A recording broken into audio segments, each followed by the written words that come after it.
बहुत सारी इंपॉर्टेंट ऐसे फैक्टर्स होते हैं, चीज़ें होती हैं जो आपको आपकी प्रिपरेशन के टाइम पे यदि पता है तो आपकी प्रिपरेशन बहुत आसान हो जाती है। जिस एग्ज़ाम को क्रैक करने में लेट्स अज्यूम कि लोगों को बहुत समय लग जाता है या फिर 6 मंथ्स या 1 ईयर का टाइम लग जाता है या मे बी उससे भी ज़्यादा, आपने देखा होगा आपके आसपास ऐसे बहुत सारे लोग होंगे जो बोलते होंगे कि CSIR नेट एग्ज़ाम क्रैक करने में बहुत डिफ़िकल्टी हो रही है उनको, जस्ट बिकॉज कि वो राइट अप्रोच उनको नहीं मिल रही, राइट गाइडेंस उनको नहीं मिल रही, इसलिए उनको ये सारे प्रॉब्लम्स को फेस करना पड़ता है। बट हमारा जो यहाँ पर पर्सपेक्टिव है या जो हमारा अप्रोच है वो कम्प्लीटली इसी चीज़ के ऊपर फोकस्ड है कि हम ऐसे स्ट्रैटेजीज को अपनाएं जिनको अपना के सबसे आसान तरीके से आप अपने एग्जाम को क्रैक कर सकते हो। ठीक है, तो आज मैं आपके साथ में एक ऐसे ही बहुत इंपॉर्टेंट बात को डिस्कस करने वाली हूँ, विच इज ऐसी सबसे आसान कौन सी यूनिट्स हैं जिनको पढ़ के आप बहुत आराम से अपना एग्जाम क्रैक कर सकते हो। ठीक है, अब आप सबको पता है अगर हम बात करें CSIR नेट के सिलेबस के बारे में तो इन टोटल वहां पर 13 यूनिट्स हमारे सामने होती है। ठीक है, उन 13 को क्या, अगर मैं आपसे ये क्वेश्चन पूछूं कि क्या डिस्ट्रीब्यूशन ऑफ मार्क्स सब यूनिट्स को सेम होता है, तो of course the answer will be no. सारी यूनिट्स को इक्वली डिस्ट्रीब्यूट नहीं होते मार्क्स। ठीक है, जब इक्वल डिस्ट्रीब्यूशन नहीं है मार्क्स का तो डेफिनेटली हमें ऐसा कुछ अप्रोच लगाना होगा कि हम ऐसी यूनिट्स पे ज्यादा फोकस करें जहां से मार्क्स सबसे ज्यादा मिल रहे हैं हमको, जहां से क्वेश्चन सबसे ज्यादा पूछे जा रहे हैं हमसे। ठीक है, और वो कुछ सिलेक्टेड यूनिट्स ही हैं CSIR की फेवरेट यूनिट हम बोल सकते हैं उनको। ओके, फॉर एग्जाम्पल अगर मैं आपको पहले ऐसी कुछ यूनिट्स का नाम बताऊं जो आसान है बहुत ज्यादा। ठीक है, पहले हम डिस्कस करेंगे फर्स्ट पॉइंट में कि वो यूनिट्स जो बहुत ही ज्यादा इजी टू अंडरस्टैंड है। ठीक है, जिनके लिए आपको बहुत ज्यादा लेट्स अज्यूम कि मैथमेटिकल साइड पे या फिजिकल साइंसेज या केमिस्ट्री के साइड पे नहीं जाना पड़ता, एक वो डोमेन रहेगा। मैं उसके बारे में आपके साथ में डिस्कस करूंगी। सेकेंड डोमेन उन यूनिट्स का रहेगा जो डिफिकल्ट के क्राइटेरिया में आती हैं, या अगर हम क्लासिफाई करेंगे तो हम एक डिफिकल्टी के लेवल पे उनको देखेंगे। ठीक है, ये डिफिकल्ट यूनिट्स जिनसे आप सब डरते हो most of the times. And third हम उन यूनिट्स को रखेंगे जो आसान भी है और बहुत ज्यादा मार्क्स भी देती है। ठीक है, शुरुआत करते हैं, 1 बाय 1 चलेंगे, एक एक यूनिट को हम डिसाइफर करते जाएंगे कि हर एक यूनिट का पॉजिटिव साइड क्या है, उसका नेगेटिव एस्पेक्ट क्या है, क्या वो आसान है, क्या वो डुएबल है, और सबसे लास्ट में हम डिस्कस करेंगे वो कौन सी सबसे आसान यूनिट्स हैं जिनको आप पढ़ोगे और अगर ढंग से जैसे मैं बताऊंगी वैसे आप पढ़ोगे तो आपको एग्जाम क्रैक करने में बहुत ही ज्यादा आसानी होगी। ठीक है, तो शुरुआत करते हैं पहली यूनिट के साथ। फर्स्ट यूनिट आप सब जानते हो, मॉलिक्यूलर मैं बोल सकती हूँ कि या मॉलिक्यूल्स के बारे में। सो बायोमॉलिक्यूल्स या फिर बायोकेमिस्ट्री उस यूनिट को हम बोलते हैं। इन जनरल मॉलिक्यूलर इंटरेक्शंस के नाम से सिलेबस में दी गई है, बट जब हम बात करते हैं तो हम बायोकेमिस्ट्री बोल देते हैं इस यूनिट को। अब बायोकेमिस्ट्री का एक छोटा सा पोर्शन है जहां पे बच्चे बहुत डरते हैं, जैसे कि रामाचंद्रन प्लॉट हो गया या फिर लेट्स अज्यूम एंजाइम काइनेटिक्स वाला पोर्शन हो गया। ठीक है, या फिर जो आपका एंट्रोपी, एंथैल्पी, जो ये वाला, मतलब जहां पे भी कहीं पे छोटा सा भी फॉर्मूला बेस्ड चीजें आ जाती है वहां पे आप सब डरते हो।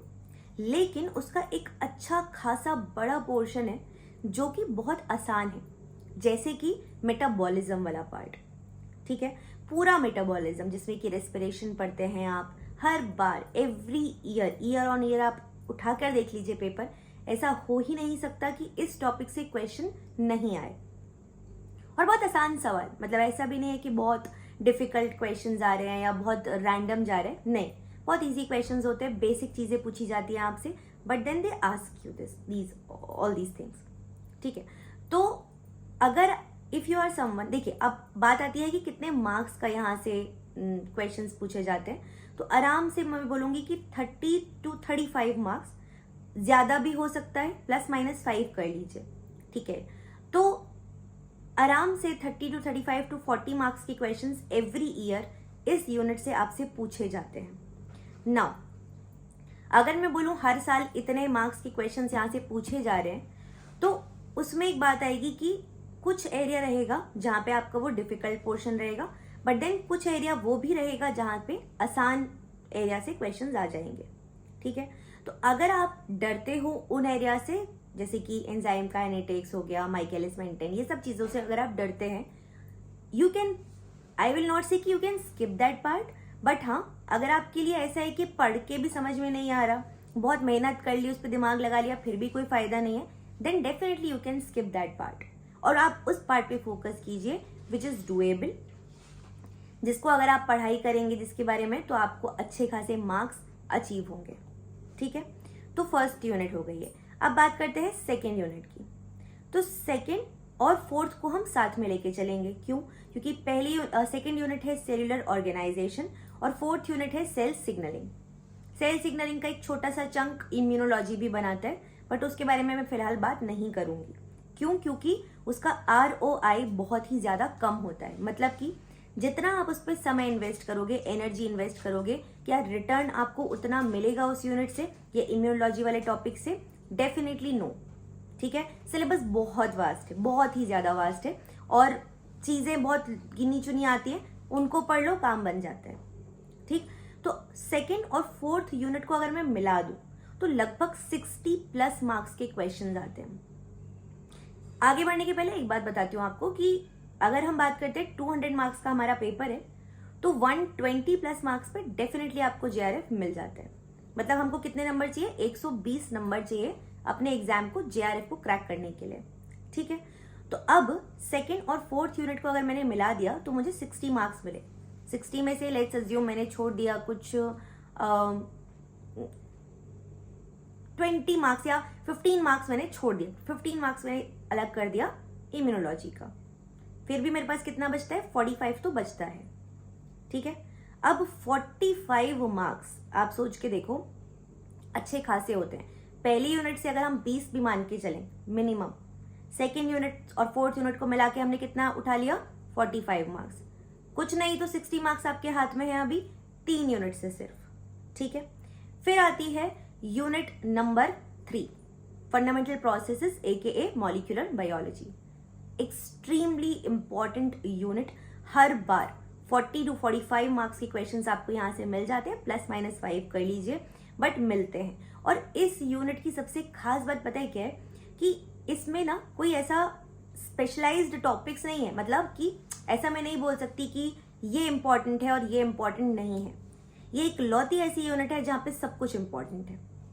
हर एक एरिया से कभी भी क्वेश्चन आता है, कितने भी क्वेश्चन आ सकते हैं। ठीक है, तो बहुत इंपॉर्टेंट यूनिट की कैटेगरी में मैं इसको रखती हूँ, है ना। और one of my favourite units भी है। और डेफिनेटली सबसे इंपॉर्टेंट बात ये है कि क्योंकि अब देखो सिंपल बात है, अगर आप बायोलॉजी पढ़ रहे हो तो उसमें DNA, क्रोमोसोम, जीन्स की बात ना हो, ऐसा मोस्ट ऑफ द केसेस में नहीं होता है ना। अब अगर आप कोई भी मेथड्स इन बायोलॉजी पे जाओ, बायोकेमिस्ट्री पे जाओ, ये सब क्या है? ये सब बायोमॉलिक्यूल्स की ही बातें हैं। और टेक्निक्स आपके DNA, RNA, प्रोटीन्स को यूज या उनको डिसाइफर करने के लिए ही बनी है ना। तो अगर आपको मॉलिक्यूल्स के बारे में नहीं पता डिटेल में, तो डेफिनेटली आप टेक्निक्स को कैसे अंडरस्टैंड कर पाओगे बहुत अच्छे से। तो थर्ड यूनिट पे कमांड होना इज एक्सट्रीमली रेलिवेंट और इम्पॉर्टेंट है। वो यूनिट पे कमांड बहुत ज्यादा जरूरी है। ठीक है, तो उसको पढ़ना है। अब हमारे पास कितने मार्क्स आ गए? 60 हम पहले आ चुके थे हमारे पास नंबर, और यहां से कम मैं बोल रही हूँ अगर 40 मार्क्स के क्वेश्चन आ रहे हैं तो आप 30 मार्क्स का तो कर ही लोगे अटेम्प्ट। 4 यूनिट अभी तक हमने देखी है और हमारे 90 मार्क्स आ चुके हैं। ठीक है, और 90 मैं बोल रही हूँ बहुत ऑफकोर्स हायर साइड पे। अब इसमें अगर मैं बोलूंगी कि ठीक है आपको जरूरी नहीं है कि सारे क्वेश्चन आपसे बन पाए, तो कुछ भी नहीं तो 60 मार्क्स हम लेके चले, 50 to 60 मार्क्स। ठीक है, नाउ चलते हैं नेक्स्ट यूनिट की तरफ, which is developmental biology. So developmental biology again अच्छा खासा मार्क्स फेच कराती है आपको, बट इस यूनिट का एक प्रॉब्लम ये है कि ये स्पेसिफिक है। ठीक है, वो लोग जो एनिमल डोमेन को बिलोंग करते हैं या जिनका जो बैकग्राउंड है वो एनिमल साइड पे रहा है, उनको ये यूनिट बहुत हेल्प करेगी।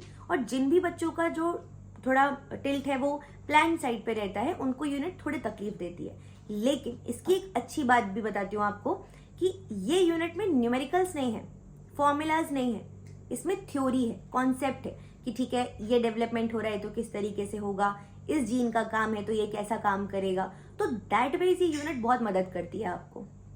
आई होप आप समझ रहे होगे इस पॉइंट को कि अगर हम कहीं पे भी फॉर्मूला, जिन भी बच्चों को फॉर्मूला मैथमेटिक्स से बचना है उनके लिए जो रट्टाफिकेशन बहुत अच्छे से कर पाएंगे या फिर जो कॉन्सेप्ट को बहुत अच्छे से समझ पाते हैं उनके लिए यूनिट बहुत फायदा करती है।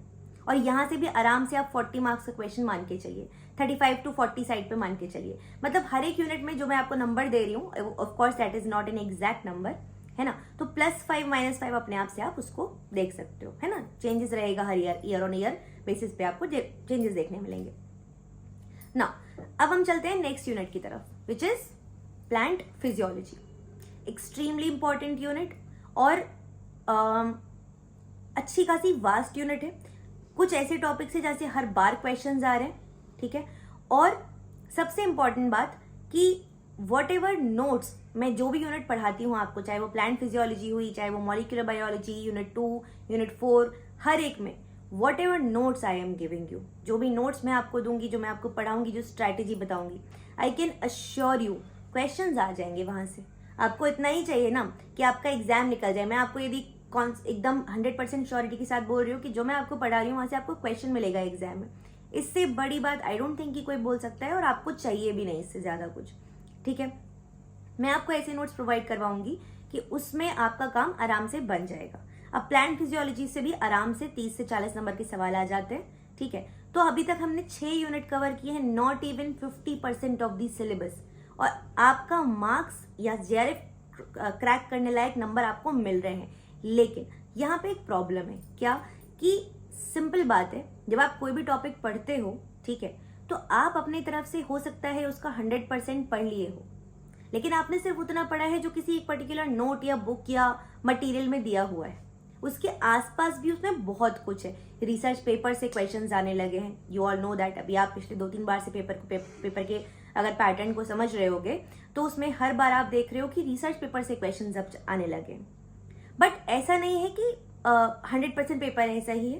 लेट्स अज्यूम 10 to 15% पेपर जो है वो ये वाला चंक है जिसको हम कंप्लीटली इग्नोर किया जा सकता है। ऐसा नहीं है कि अब आपको ये टॉपिक पढ़ना है तो अब आप रिसर्च पेपर लेके बैठ गए सारे उस टॉपिक से रिलेटेड की सब, वो बिल्कुल नहीं करना है। That is one of the very I feel unnecessary thing, ठीक है। 6th यूनिट तक हम पहुंच चुके हैं। अब हम चलते हैं 7th यूनिट, एनिमल फिजियोलॉजी। तो जिसका 5th यूनिट पे कमांड है या जिसको 5th यूनिट इंटरेस्टिंग है जिसके लिए, उसके लिए 7th यूनिट भी बहुत इंटरेस्टिंग है। और अगर नहीं भी है तो सब बच्चों ने ही 9 से लेके या जब से भी हमने बायोलॉजी स्टार्ट किया है, सारे अपने जो सिस्टम्स हैं बॉडी के वो सब आपने पढ़ा है, उनके बेसिक्स से आप सब कुछ जानते हो, ठीक है। इट्स जस्ट कि एक नॉच अप, एक नॉच हायर जाके हमको उन चीजों को पढ़ना है, which is completely feasible and doable, ठीक है। जब हम पढ़ेंगे साथ में आपको खुद समझ में आएगा, you will get a lot to learn from that particular unit, और अच्छे खासे नंबर भी वहां से मिल जाते हैं। 30 मार्क्स तक का हम मान के रखते हैं, +-5 इस यूनिट से भी, ठीक। नेक्स्ट आती है unit 8th, genetics, inheritance biology.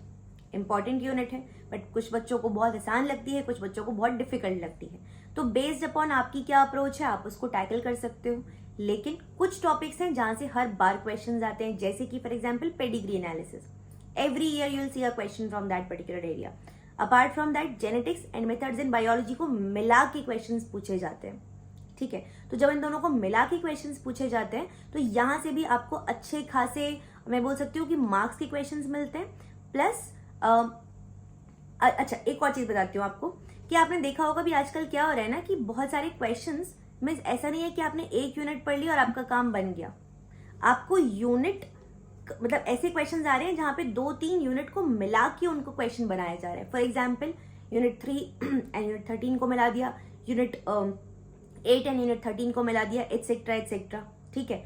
तो आपको उन यूनिट्स पे या उन टेक्निक्स पे कमांड होना जरूरी है to understand the wholesomeness of the question, ठीक है। तो यहां तक हम पहुंच चुके हैं 8th यूनिट तक। इंपॉर्टेंट है but at the same time जैसे कि मैंने बताया कुछ के लिए डिफिकल्ट, कुछ के लिए इजी, अपने चॉइस के बेसिस पे आप ये कर सकते हैं। लेकिन जो इंपॉर्टेंट एरियाज है उनको तो बिल्कुल स्किप मत कीजिएगा। नेक्स्ट यूनिट आती है unit number 9, diversity of life forms. काफी वेग यूनिट है मैं बोलूंगी, मतलब इसका डोमेन में बिल्कुल भी क्लैरिटी नहीं है। कुछ एरियाज हैं जो कि सिलेबस में डेफिनेटली मेंशन किए गए हैं, बट जब हम उनको पढ़ते हैं इट इज एक्सट्रीमली वास्ट, और क्योंकि उनका नेचर इतना ज्यादा वास्ट है ना, तो हम कभी ये नहीं बोल सकते श्योरिटी से कि यहाँ से हमको चीजें मिलेंगी। लेकिन फिर भी पास्ट ईयर एनालिसिस से या पास्ट ईयर क्वेश्चन के एनालिसिस से मैंने ऐसे कुछ एरियाज डिसाइफर किए हैं जहां से हर बार क्वेश्चन आता है। वो लिस्ट मैं आपके सामने बहुत जल्दी उनके टॉपिक्स को लेकर आऊंगी। I teach you those topics, तो वहां से आपको क्वेश्चन आराम से मिल जाएगा, बन जाएगा वहां से क्वेश्चन हर बार। जैसे फॉर एग्जाम्पल आपको एक दो नाम बता देती हूँ अभी एग्जाम्पल के लिए। Diseases, every year you will see a question from this area. अब आप बोलोगे मैम ये जो टॉपिक है ये कहाँ पे आता है, यूनिट 9 में आएगा कि यूनिट 7 में आएगा कि यूनिट 6 में आएगा या कोई और यूनिट में आएगा, ये सब जगह आ जाएगा, ऐसे बोल सकते हो आप, ठीक है। बट कहीं भी क्लियरली मेंशन नहीं है, लेकिन इस यूनिट में अगर मैं इसको रखूंगी हर बार एक क्वेश्चन यहाँ से जरूर आता है। ऐसे ही और भी कई सारे टॉपिक्स है, जैसे लार्वल फॉर्म्स, बहुत बार ये क्वेश्चन आया है, बहुत बार पूछा गया है, ठीक है। तो हम PYQ के बेसिस पे इस यूनिट को लेके चलेंगे। इस यूनिट को पढ़ने की अप्रोच थोड़ी डिफरेंट रखेंगे हम, है ना।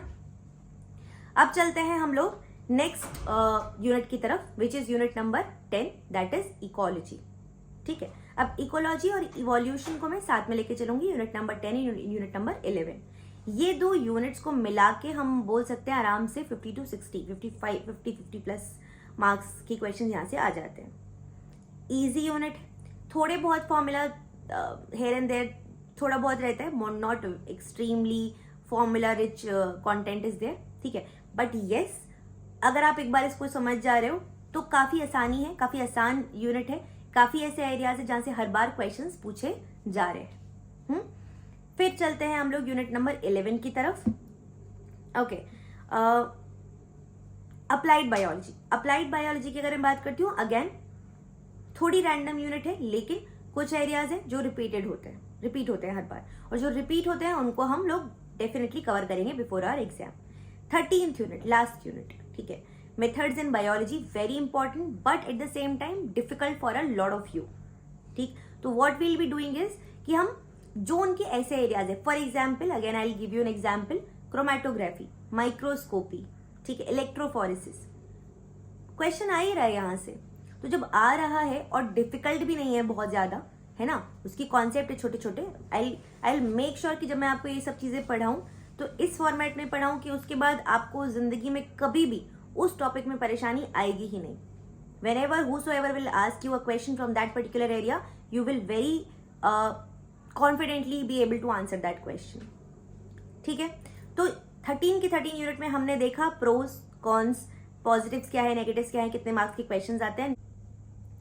Okay, and now the last and the most important topic जिसके बारे में आज हम यहाँ बात करने वाले हैं कि वो सबसे आसान कौन सी यूनिट्स हैं, सबसे इम्पॉर्टेंट कौन सी यूनिट्स हैं एट द सेम टाइम, जिनको पढ़ के आप अपने एग्जाम को क्रैक कर सकते हो। But before that I want to talk about 2-3 points, very important points.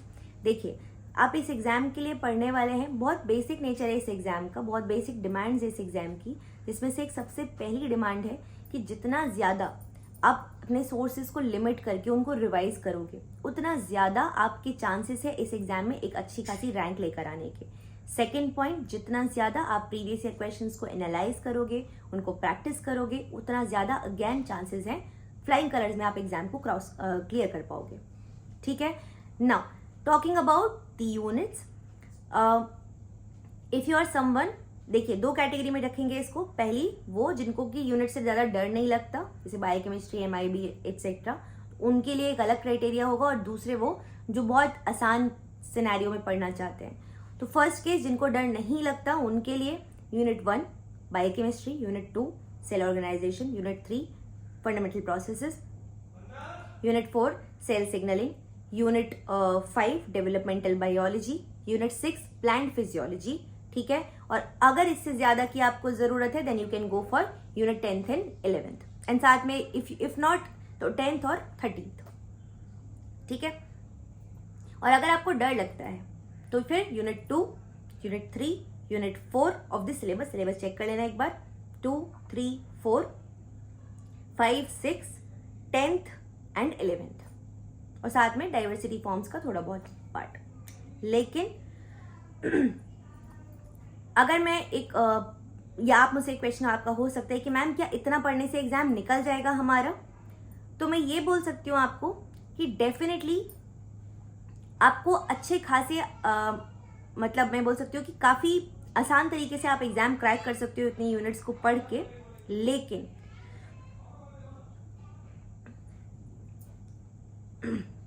Sorry, हाँ जी, तो काफ़ी आसान तरीके से आप यूनिट्स को पढ़ के एग्ज़ाम क्रैक कर सकते हैं। लेकिन ये अगर आप, सिंपल बात है, अगर आप चाहते हो कि टॉप 10 में आपको रैंक लाना है, टॉप 50 में आपको रैंक लाना है, तो आपको सिलेबस की कम से कम 10 यूनिट्स पढ़नी होंगी, मिनिमम 10। ठीक है, 10 से कम यूनिट्स आप पढ़ के जा रहे हो, बिकॉज ऐसा नहीं है ज़रूरी कि आप कोई यूनिट पूरी पढ़ के गए हैं और फिर भी सारे क्वेश्चंस वहाँ से आ ही जाए, बिकॉज एग्जाम का नेचर भी इवॉल्व हो रहा है। और एग्जाम का नेचर जब इवॉल्व हो रहा है तो डेफिनेटली उसके साथ में आपको बहुत सारी चीज़ें ऐसी मिल रही है जो आपने शायद नहीं पढ़ी हो, रिसर्च पेपर्स में दी हो। तो उसके लिए आपको क्या करना है, बहुत सिंपल स्ट्रैटेजी रखनी है कि जो पढ़ रहे हैं उसमें कोशिश करेंगे थोड़ा और एड ऑन करके पढ़ें, प्लस PYQ एनालिसिस करके पढ़ें, प्लस रिवाइज करें अच्छे से चीज़ों को। एंड फोर्थ पॉइंट इज कि कम से कम 10 यूनिट्स करें, ठीक है, जिसमें से ऑफकोर्स प्रायोरिटी रखें उन यूनिट्स को जो आसान है, प्लस जो मार्क अच्छे खासे मार्क्स देती हैं। एंड देन फिर हम उन यूनिट्स के भी कुछ इंपॉर्टेंट एरियाज एटलीस्ट कवर कर लें, जो कि जहाँ से हर बार क्वेश्चन आता है एग्जाम में। Let me know in the comment section what all topics do you want me to cover in the free classes on the YouTube channel। ठीक है, मुझे बताइए कमेंट सेक्शन में कुछ भी ऐसी रिक्वायरमेंट है जो आप चाहते हो, if you want to ask any question from me, कुछ जानना चाहते हैं अपनी प्रेपरेशन के बारे में, कुछ डाउट्स हैं आपके, do let me know in the comment section. I will make sure कि मैं हर एक कमेंट को उठा के आपको आंसर करूँ, आपको बताऊँ उनके बारे में, उनको जो भी रिक्वायरमेंट है, जो भी आप हेल्प चाहते हैं हमारे साइड से, हम वो प्रोवाइड करने की आपको कोशिश करेंगे। इतना ही रखते हैं सेशन को। Thank you so much everyone for joining me, for joining with us in this session. Take care, खूब मेहनत से पढ़ाई कीजिए। Will see you in the next session very very soon. Bye bye.